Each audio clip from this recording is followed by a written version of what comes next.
And Pranam, dear devotees, Jai Shri Prabhupada. Thank you, Mohan Prabhuji, Aarti Mataji, Vishwanath Prabhu, Meenakshi Mohinni for leading the chanting this morning. Let's continue with our prayers and then reading.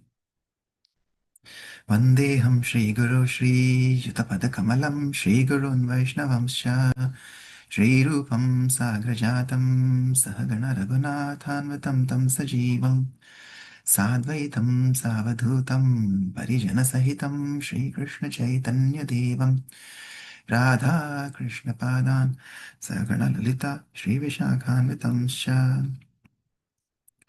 Namam Vishnupadaya Krishna Prishtaya Bhutale Srimate Bhaktivedanta Swaminati Namine Namaste Saraswate Deve Gauravani Pracharini Nirvishesha Shunyavadi Paschat Deshatarini Jai Shri Krishna Chaitanya Prabhu Nityananda Shri Advaita Gadadhar Shri Vasadi Gaur Bhaktavrinda Hare Krishna Krishna Krishna Hare Hare Hare Rama Rama Rama Hare Hare Hare Krishna.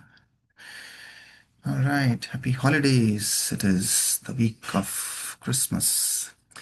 Okay, so since we celebrated Gita Jayanti, where the message was loud and clear by Lord Shri Krishna of Sarvadharman Parityajya Mamikam Sharanam Braja.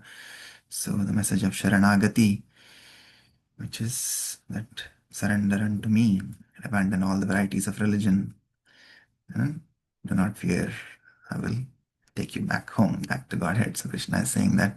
So like that, Sharanagati prayers have been given to us by Srila Bhaktivinoda Thakur. Sharan Agati, like we discussed in the past, this is basically a combination of two words. Sharana is taking the shelter of the Lord, and Agati, Sharan Agati, it's Sharan Agati. So it's Sharana plus Agati. Gati means what? Gati means like movement, we say in Hindi. But agati, when you add a before that, it becomes negation. So that means you stop. You don't move after taking sharana. So you take the sharan of the Lord and stop there, stay there. So that is complete shelter. And that is the message, ultimate message that the Lord is teaching in Srimad Bhagavad Gita. And the Lord gave us all the principles in Bhagavad Gita, the what and the why, but He never taught us the how, right? The how was taught to us by Sri Chaitanya Mahaprabhu, who came in the mood of Srimati Radharani, Sri Krishna and Radha combined. And he taught us the how, all the whats and whys that Krishna gave us. Chaitanya Mahaprabhu came practically, showed us how to become a devotee. So let's recite this wonderful prayer of Sharanagati this week as our prayer of the week.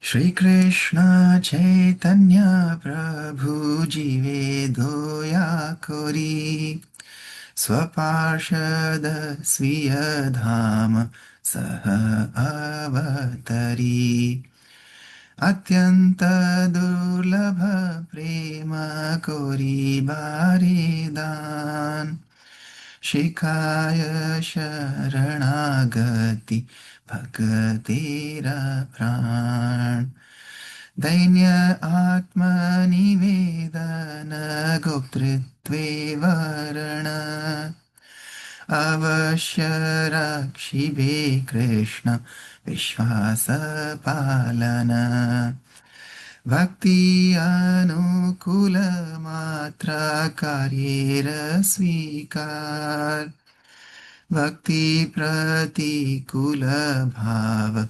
Varjanangikar Shadanga Sharanagati Hoi Bejahar Tahara Prarthana Shune Srinanda Kumar Rupa Sanatana Pade Dante Trina Kori Bhakati Vinoda Pode Tu Pada Dhori Kandiya Kandiya Bole Amito Adhama Shikhaye Sharanagati Kuro He Uttama Shri Krishna Chaitanya Prabhu Jivedoya Kori Swaparshada Swiyadhama Saha Avatari Hare Krishna, Krishna Krishna, Hare Hare, Hare Rama, Hare Rama, Rama Rama, Hare Hare. Shri शरणागति की जय, शिला भक्तिविनोद ठाकुर की जय, जगत गुरु शिला प्रभुपाद की जय. Anybody would like to take up the service of reading the translation today? Hare Krishna Prabhu, I can read. Yes, please.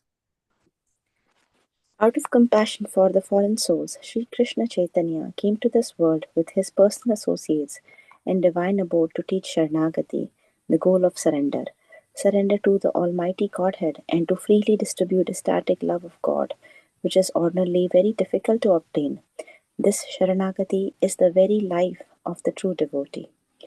The ways of Sharanagati are humility, dedication of the self, acceptance of the Lord as one's only maintainer, faith that Krishna will surely protect, execution of those acts favorable to pure devotion, and renunciation of conduct adverse to the pure devotion. The youthful son of Nanda Maharaj, Sri Krishna, hears the prayers of anyone who takes refuge in him by this sixfold practice.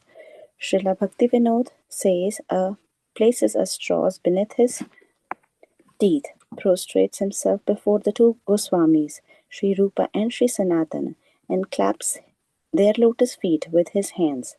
I am certainly the lowest of men, he tells them weeping, but please make me the best of men by teaching me the ways of Sharanagati. Srila Bhaktivinoda Thakur Mahashaya ki jai. Haribol, thank you so much, Hare Krishna. Yes, so this is the first song of this beautiful book of prayers called Sharanagati by Srila Bhaktivinoda Thakur, who, as we know, was the father of Srila Bhakti Siddhanta Saraswati Thakur, who was the spiritual master of Srila Prabhupada. So Bhaktivinoda Thakur is also sometimes referred to as having by devotees, especially by Shishika Prabhu, as the seventh Goswami, because he unearthed the literatures and he gave kind of revived the Krishna consciousness movement after it became dormant after the passage of the six Goswamis or during the Mughal rule, British and Mughal rule. So he revived and he gave us this wonderful process of Krishna consciousness again, and this beautiful book of prayers, Sharanagati. Yeah, Sharanagati. So as we said, it is taking complete surrender, complete shelter of the Lord, Sharan, and not moving after that, just holding on tightly to the lotus feet of the Lord, not moving from there. And surrender, like I said in English, also it means keep your sir under the lotus feet of the predecessor acharyas, who will take us back home, back to Godhead by their mercy, because without their mercy we cannot attain Krishna. Okay, so let's continue with that mood of Sharanagati, as these young disciples of Srila Prabhupada are again taking Sharanagati of Srila Prabhupada in 1967, and now we moved yesterday from San Francisco to LA. So Prabhupada has come from San Francisco, California to Los Angeles, and his disciples have opened a small storefront center, and those are as good as the Vaikuntha junctions for Srila Prabhupada. Wherever there was worship of the Lord, wherever there was Sankirtan, chanting and hearing, like Prabhupada was saying yesterday, you don't have to do anything fancy. Just chant sincerely, read the books that I have given, especially Bhagavad Gita and Bhagavatam, he was saying, and then share this knowledge with others. Krishna, who is seated in your heart, will certainly guide you. So these two things, really, it's like if you see that instruction of Prabhupada, it's very clear. Just chant with devotion, and read. So that is basically the first two processes of devotional service. Shravanam and Kirtanam. Hear, chant, chant, hear. Right? So when we read, that is also chanting and we are hearing ourselves. So, we have only 7 days, like you said, 7 days in the week. And then we add Shravanam and Kirtanam to each of those days. It becomes 9, the 9 process of devotional service, the Navada Bhakti. It all starts with Shravanam and Kirtanam. But again, the basis and the foundation that Prabhupada is saying again and again is that really he didn't ask anything, he didn't demand too much. And just do those two things sincerely, and all our 9 processes, Navada Bhakti, will be completed. And that is what Chaitanya Mahaprabhu also says, that Ek Krishna Naam Kare Sarva Papa Kshay Navada Bhakti Purna Naam Hai Te Hai. So if just one holy name of the Lord can destroy all our sins and the propensity to commit further sins, everything will be destroyed. And the Navada Bhakti Purna, the completion of the Navada Bhakti happens just by chanting the holy names. That's why Prabhupada says, chant and be happy. So yesterday I was also connecting this back to, some of our dear little devotee kid who made some cookies and gave us, right? So it had the box says fa la la la la. So that is in the festive spirit of the week, which is Christmas. They say fa la la la la. And I was thinking, Prabhupada was also thinking la la la la. I was thinking one south, and I saw the la la la la la. I was remembering LA, like Prabhupada is coming out to Los Angeles. And when he was in Radha Damodar yesterday, we were reading, he was dreaming that he would send all these devotees far and wide to all the different corners of the world to preach Krishna consciousness, right? And that dream was coming true now. But yeah, Prabhupada also went far and wide, and that fa la la la la kind of signifies that Prabhupada is also happy when all these devotees are going far away and opening these centers in la la la la la, which is Los Angeles, Los Angeles, Los Angeles. Okay, so with that little jovial mood, let's continue with our Prabhupada Leelamrit reading. Anybody else would like to read today?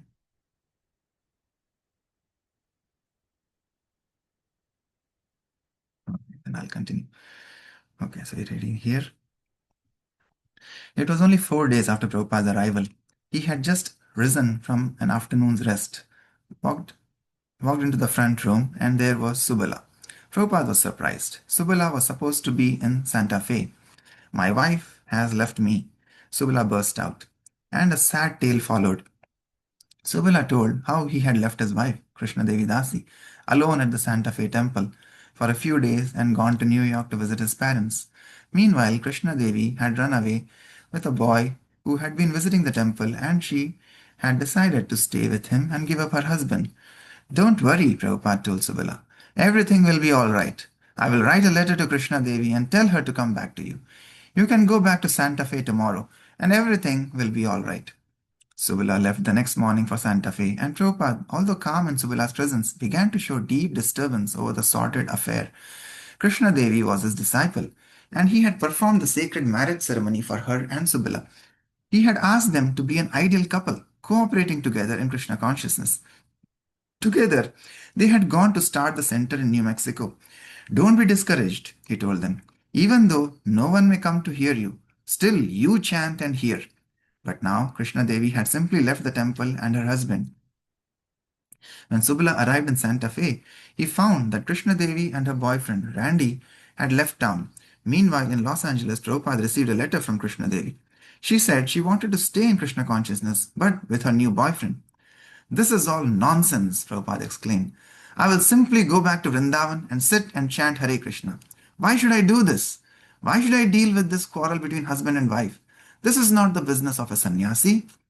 Prabhupada wrote a letter to Krishna Devi in care of the Santa Fe temple. Your recent activities have been very much upsetting to each and every member of our society. I never expected that you shall act in this way. If you love me at all and Krishna at all, you should immediately return back, either to me or to your husband, without delay. In your letter, it is understood that you are repenting. You have done a great mistake. Come back and everything will be all right. To Subala, Prabhupada wrote, I am very sorry to learn about your present plight. You must be feeling a great shock for the separation. But there is a great lesson also. Anyway, if you are feeling too heavy-hearted, you may come here and live with me for some time. I hope I shall be able to ease your heaviness. But before Prabhupada's letter arrived, Subala had already left Santa Fe for Los Angeles thinking, I can't take this anymore. I'm going back to Swamiji. Sitting on his porch, taking his noontime massage, Prabhupada suddenly saw Subala, looking more miserable than ever, coming up the sidewalk. Subala, Prabhupada called out, remaining seated. Subala approached and offered obeisances before Srila Prabhupada, who sat in the California sunshine and dressed only in an Indian gamcha, while Gaurasundara massaged him with mustard oil. You did not get my letter? Prabhupada asked. No, Subala replied. Yes, Prabhupada nodded. You have got my letter? I have written you and told you that if you are feeling too heavy hearted, you may come here and live with me for some time. Subala. So I moved into the crowded front room of Swamiji's apartment. I slept in the living room right outside of Swamiji's room, and there was only a curtain separating us. At night, I could hear him dictating Srimad Bhagavatam. He asked me to carve some Radha Krishna deities for him. I had already carved some Jagannath deities, and now Swamiji said he wanted Radha Krishna deities carved. So I bought a block of mahogany and began carving Radha Krishna. Prabhupada received word from Rayaram in New York that his editing of the Bhagavad Gita manuscript was nearing completion. When Prabhupada read Rayaram's letter, he exploded. Nearing completion? I heard this before I started for India. Rairam's slow editing was delaying the manuscript too much. Although the contract with Macmillan Company had already been signed, the manuscript had still not been submitted. Seeing Rairam's editing as a perpetual delay, Prabhupada decided Rairam should immediately stop all other duties and come to Los Angeles. After a few days, Rairam arrived. He too settled into the crowded front room of Swamiji's tiny apartment, picking a corner for himself where he could work on the Bhagavad Gita manuscript. After having spoken in the temple in Swamiji's presence one night, Rairam wrote home to the devotees in New York. Although his health is delicate, he is not to be held back. After all that activity last night, he continued talking to us when we returned, and then got up at 2:30 a.m. this morning and worked for 3 hours. He just returned now from a 2.5 mile morning walk, so he's not exactly weak or failing. And if we say anything to check him, he tells that his life has no value if it is not used for Krishna. Last week, Garga Muni was telling Swamiji that he sometimes dreams of how to sell things, and Swamiji said that he also dreams of preaching. But he told us last night that when he is speaking of Krishna, there is no pain. One day, on a walk, Prabhupada discovered a special place across the street from his apartment. There, on a neighbor's front lawn, stood a broad, tall tree. Taking a few disciples with him, Prabhupada went over and sat down beneath the tree. On a warm Los Angeles afternoon, this was a great but simple luxury. Sitting in the pleasant sunny atmosphere beneath the shade tree, Rai Ram considered the occasion something to write to the devotees in New York about. This afternoon, I took a stroll to the temple, which is some distance away, and when I returned, I found Swamiji crossing the street from his house, accompanied by Gaurasundar. So I trailed them up close. Swamiji took his seat under a big oak tree, which grows close by our house across the street. Meditation under a tree is very nice, he said after a few minutes. As we sat there, other devotees came and joined us, all sitting around Swamiji on some unknown person's lawn under their tree. Therefore, in former times, sages used to seat themselves under trees and teach. I know that I am a worthless fool. Here I sit at Swamiji's feet, and my tears aren't flowing or my heart breaking with joy. But even for a fool, Swamiji's presence is intoxicating in the extreme. Swamiji said that saintly persons in India often sat under trees and even lived there with no other shelter. The six Goswamis, who wrote books under the order of Lord Chaitanya, lived this way in Vrindavan, staying each night under a different tree and compiling sublime Sanskrit literatures. Hearing Swamiji speak on such transcendental subjects in this setting fits perfectly the devotees' ideal notions of the Guru beneath an ancient towering banyan tree in India. It didn't seem to them that they were sitting in an ordinary neighborhood of Los Angeles. Often Aniruddha would return to the apartment after shopping or errands, and he would see from afar this gorgeous looking, saffron robed person sitting there on the grassy lawn. One day, as Subala, Govindadasi, Ram, and others sat with Prabhupada in the shade, Prabhupada observed a pair of white butterflies. Just see these worms, he said, pointing to the butterflies. Here also there is husband and wife. The whole world is in this bondage. Knowing Subala was still lamenting, Prabhupada continued to speak about the topic on both their minds. It is not so wonderful that Krishna Devi has left, he said. What is wonderful is that we are able to stay and serve Krishna. The Maya is so strong. It is Krishna's divine energy. And for someone to actually stay engaged in Krishna's service is very rare. The living entity is practically helpless under the sway of Maya's power and can only cry out to Krishna for help. But we have to pray at every moment that the power of Maya does not disturb us. Subala continued to live with Prabhupada, cooking for him, tending to his personal needs, and carving deities of Shri Radha and Krishna. Prabhupada wrote Krishna Devi again. Your husband, Shriman Subaladas, is living with me very peacefully, and he is carving Radha and Krishna from hard wood. So, this life of material existence is just like hard wood, and if he can carve Krishna out of it, that is the process of our life. So, at any circumstance, you must not forget Krishna. I love you at my heart, and therefore I gave you the name Krishna Devi Dasi. Don't forget Krishna even for a single moment. Chant Hare Krishna loudly or slowly as it may be convenient. But don't forget to chant the holy name. I hope everything will be all right as soon as you come here with Randy, and I am awaiting your arrival with great interest. One day after a walk, Prabhupada told Aniruddha that Los Angeles reminded him of Bombay and that he wanted to build a very big temple in Los Angeles. Although Aniruddha was not one to endeavor hard for building a big temple, Prabhupada still told him his vision. Another day, Prabhupada called Aniruddha in and showed him the deity of Radha and Krishna that Gaurasundara and Subala had carved. Prabhupada's eyes were shining. I want to have Radha Krishna deities in everyone's home, he said. Aniruddha was amazed by the joyful expression on Prabhupada's face. What can I do? Aniruddha asked. I want you to go to different foundries and find out the cost of casting deities.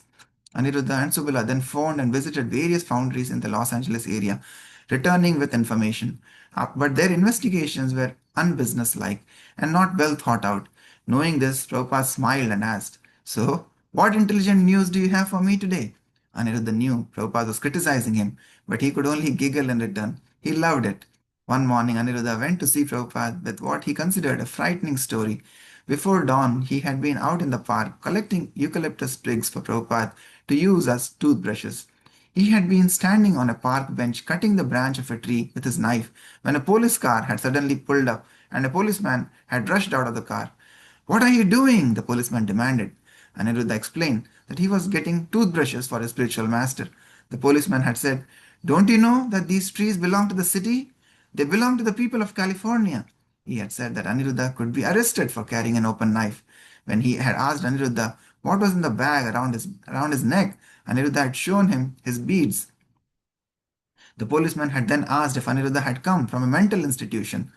Prabhupada smiled to hear the story and inquired, Did you ask him if he was crazy? Govindadasi had been complaining to Aniruddha that Swamiji's apartment was too noisy and crowded and that there was no private bathroom facilities for Swamiji. She kept insisting Aniruddha to find a better place. Aniruddha, however, was getting only $200 a month from Dayananda, and with Prabhupada plus so many visitors, there was a financial strain. Swamiji is very uncomfortable, Govindadasi nagged, but Aniruddha didn't know what to do. When Aniruddha asked Prabhupada if the place was all right, he said it was. Aniruddha explained that more devotees were eager to visit from San Francisco and would probably want to stay in the apartment. Personally, Prabhupada said, I have no suggestion myself. It is up to them, whatever they decide. Prabhupada had his translating to do, but he also wanted to see his disciples. For Aniruddha, however, the prospect of more devotees coming to visit was a cause of anxiety. Finally, he and Dayananda found a larger apartment for Swamiji. The new apartment was 4 rooms over a private garage in the rear of an apartment complex. Aniruddha painted and some of the other devotees helped prepare the apartment as comfortably as possible for Prabhupada. Then they moved him in. The landlord, a small Japanese man, came by and seeing Prabhupada seated on the floor behind his trunk, asked, Where is your furniture? He seemed suspicious. Prabhupada smiled, thanked him, and said it was all right. We can sit down anywhere, Prabhupada explained. We are mendicant. But after leaving, the landlord kept standing outside on the landing, peeking through the window. Tell him to go away, Prabhupada said to Aniruddha. At the temple during the evening program, Srila Prabhupada would sometimes ask one of his disciples to speak after the kirtan. Dayananda. One night, as I was driving Swamiji to the temple, he asked me to speak. I immediately thought I would rather not. Although in Swamiji's absence, his other disciples had given talks, I had never given even an informal talk. So I told Swamiji I preferred to hear him speak, but he said he preferred to hear me. So it was settled. At the temple, we had kirtan as usual, and then I began to speak. I was speaking on the validity of God, trying to prove that God's existence was logical and scientifically reasonable. Such a talk should have been given with reference to the Vedic literature, but my fund of knowledge was not embellished by verses from the scripture, nor was it even adequately based on basic Krishna conscious philosophy. I was aware that my talk wasn't adequate, a fact that Prabhupada himself brought home in the sweetest possible way. When at one point I made a mistake and said the wrong thing altogether, Prabhupada matter of factly interrupted, explaining the point I had misstated. He then motioned to me to go on. I continued without any loss of face. I was being corrected in public, but without the embarrassment that a chastisement might cause.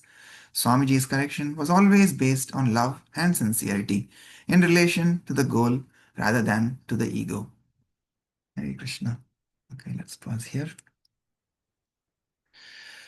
Hmm. So many nice lessons again, Prabhupada. You see the most um, initial days of humility. You know, a spiritual master, a guru, a Vaishnava, pure devotee is never puffed up. Like Prabhupada, we said when he came to New York, he was alone, barely alone, hardly anybody. He knew anybody in New York or in America when he came. So, but he had only one thing, right? He said that bhakti nahi, veda nahi, nama khub daro. So I have no bhakti and I have no veda, no knowledge. I have no love, no devotion and no knowledge. The only thing that I have is nama. I have full faith in the holy name and nama khub daro. That is the only thing that I do. I take full and repeatedly chant the holy name. Right? And then he prays to Krishna that you make the purport of my name come true. Bhakti Vedanta Nama Eve Sarthak Karo. You have given me the name, so you make the name come true. I have no bhakti and I have no knowledge. The only thing that I have is the holy name. So with those days of humility and initial days of struggle, now at least he has few disciples and he's having multiple centers in New York, in San Francisco, in LA, right? But still we see there is struggles, there's financial strain, and he doesn't want anything for himself. Anything that he wants is he's just here to give, and to give. He's only trying to share Krishna with everybody. So that is the mood of mercy and compassion, like we read from Sri Chaitanya Mahaprabhu, who came in that mood as a wonderful devotee of the Lord, in the mood of love and compassion of Srimati Radharani. So that is the same mood that these Vaishnava Acharyas have, and they have come, even though they take all the pains and sufferings personally, but they are only here to give and to give and to give the Krishna to everybody. How wonderful, like Prabhupada, again, all the analogies Prabhupada is connecting Krishna. He's seeing Krishna everywhere. Like we see practically, like how he's saying all this material life. Like we said, it's the holiday week, and we started on a jovial mood, but immediately we see, what happens. There is trouble always in the material world. So, so Vila's wife leaves him and goes away with another boy, right? So this kind of material trouble is always there. But he engages him in carving the deities, and how nicely he says that just like this hardwood, this material world is like hardwood. But if we can carve out Krishna out of this hardwood, so that means any situation we may be in, whether it is happiness or joy, you know, uh, whether it is hot or cold, whether we are in pain or we are happy, in any situation, we should always remember the Lord. So that is the instruction that Prabhupada is giving. Been growing up, all these songs that we heard reminds us, but yeah, that song, that wonderful movie of it's very nice, life lessons from that. Also, that movie called Anand, where Rajesh Khanna, he's suffering from cancer, but he still, is always joyful, right? So always giving and giving. So like that, and that song comes to my mind that मैंने तेरे लिए ही सात रंग के सपने चुने सपने सुरीले सपने कुछ हंसते कुछ गम के तेरी आंखों के साए चुराए रसीली यादों ने. So like that, we have come into this world. There will always be some joy, some sorrow. कभी हंसी होगी, कभी खुशी होगी, कभी गम होंगे.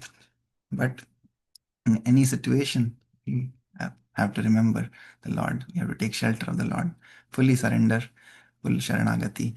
That no matter what, the only thing that I have is a free will, my desire, and I will desire to only and only remember you, O my Lord. So that is complete surrender, complete Sharanagati. And then, like Prabhupada says, Krishna is seated in our heart.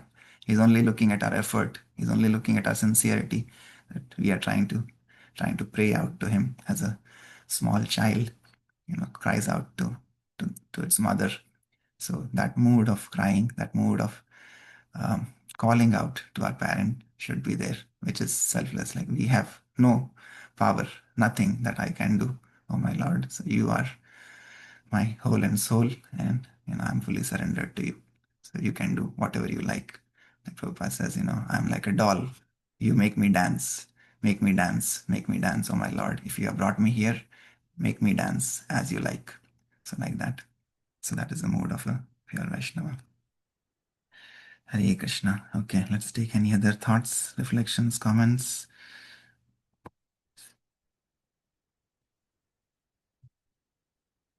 Anybody like to say anything?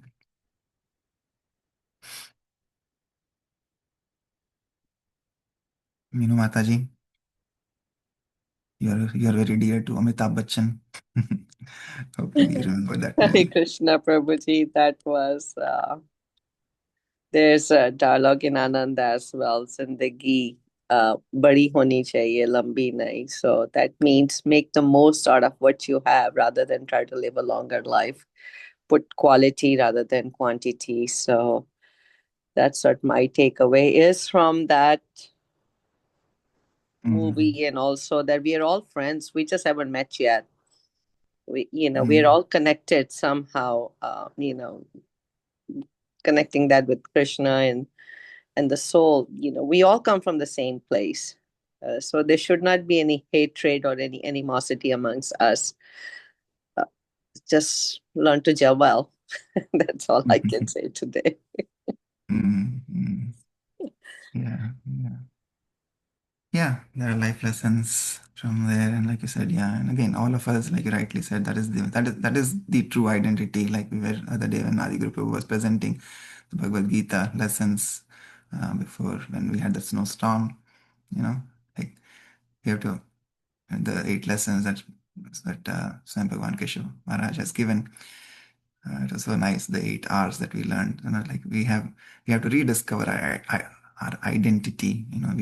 We have a false identity, the false ego that I am so and so, I am Indian, I am English, I'm American, or I'm a doctor, or I'm a politician, or I'm an engineer. All these identities that we have put on, like kind of layers of clothes around our soul, right? So that's why in our scriptures also it says the soul is the deepest core of who we are, and then on top of that we have the subtle body made of the mind, intelligence, and false ego, and then over on top of that we have this gross body.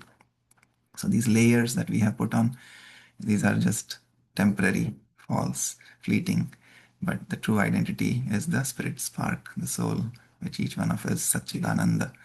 So we are able to remove these false coverings again by this simple process of chanting the holy name. It is so simple, so simple, so simple. Sometimes I miss it. But the more we chant, the more the cleansing happens. As Mahaprabhu says, Cheto Darpanam Arjanam. So that should be the goal. Chant and hear, chant and hear, chant and hear. And when you do that repeatedly, slowly we'll start seeing our desires to enjoy, our desires to control, others, all of those will slowly we'll start seeing that will become lesser and lesser and lesser, and our true identity of, like you said, the soul, we are friendly, we are eternal, we always want to give joy, we always want to be loved, we always want to love others and share happiness, joy, that will automatically start revealing. So that is the whole process of this bhakti yoga. Hare Krishna. Thank you, Meenu Mataji. Anybody else would like to say anything? Aarti Mataji. Thank you for chanting today after a long time. I should be busy with. Well, today's holiday, so hopefully everybody's free. No mothers have to cook anything today for their kids. Okay. All right. Anybody else would like to say anything? Pragyan Mataji, Rocker Prabhu, Ritesh Prabhu.